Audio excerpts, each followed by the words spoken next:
रामायण श्रृंखला एपिसोड 17 सीता का अपहरण और जटायु का बलिदान।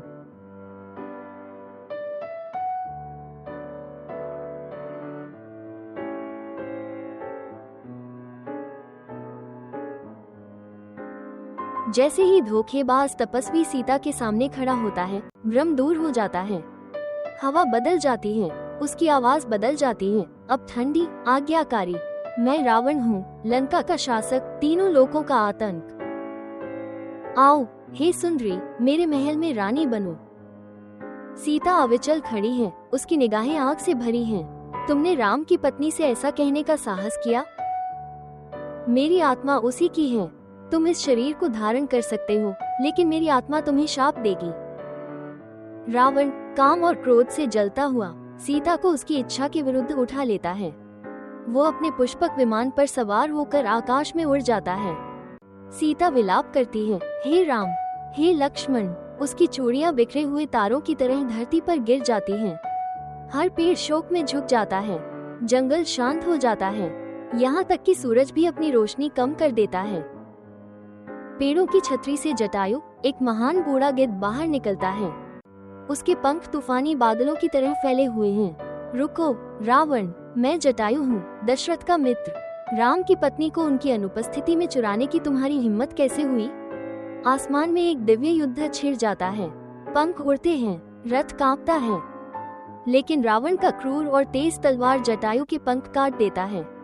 शक्तिशाली पक्षी खून से लथपथ होकर गिर जाता है, फिर भी आत्मा में विजयी होता है। सीता रोती है, हे महानुभाव, आपने धर्म के लिए अपना जीवन बलिदान कर दिया। रावण लंका में उतरता है और सीता को दुख के बगीचे अशोक वाटिका में रखता है। वो अपने राक्षसों को आदेश देता है, उसे मनाओ, उसे कोई नुकसान नहीं पहुंचाएगा। सीता शिमशाप वृक्ष के नीचे बैठती है, उसका हृदय राम के नाम में बंधा हुआ है।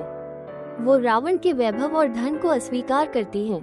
उसकी प्रतिज्ञा स्पष्ट है, जब तक राम मुझे नहीं खोज लेते, मैं अपने शरीर को सजाऊंगी नहीं और नहीं मीठा भोजन खाऊंगी। वन में वापस राम और लक्ष्मण लौटते हैं। वे झोपड़ी को खाली पाते हैं। राम चिल्लाते हैं, सीता प्रिय, तुम कहाँ हो? वे वन में घूमते हैं, उनका दिल टूट जाता है। वे टूटे हुए आभूषण, हिरण के खुर, संघर्ष के निशान देखते हैं। राम टूट जाते हैं, पृथ्वी ने मुझे उसके साथ क्यों नहीं निगल लिया? लक्ष्मण उसे समझाते हुए कहते हैं, हमें खोजना होगा भाई, निराशा उसे वापस नहीं लाएगी। वे जटायु को पाते हैं, जो टूटा हुआ है, फिर भी सांस ले रहा है। सांस फूलने के साथ गिद्ध बताता है, रावण उसे दक्षिण की ओर ले गया। मैंने कोशिश की, मुझे माफ कर दो। राम उसे गले लगाते हैं और रोते हैं, हे आकाश के योद्धा, तुम मेरे लिए रिश्तेदार से भी बढ़कर हो। तुमने उसके सम्मान के लिए अपनी जान दे दी, तुम्हें मोक्ष मिलेगा। जटायु शांति से विदा हो जाता है। राम उसका अंतिम संस्कार करते हैं। राम और लक्ष्मण अब रावण के अपराध के बारे में निश्चित हो गए हैं, दक्षिण की ओर बढ़ते हैं। वे उत्तर की तलाश में राक्षसों और ऋषियों से मिलते हैं। उनके युद्ध का मार्ग शुरू हो गया है। शांत जंगल अब महाकाव्य युद्ध का प्रवेश द्वार बन गया है। इस प्रकार अधर्म के विरुद्ध धर्म का युद्ध शुरू होता है। एक कुलीन महिला की चीखें पेड़ों के बीच गूंजती हैं, और एक राजकुमार प्रेम, दर्द और धार्मिकता द्वारा निर्देशित योद्धा में बदल जाता है।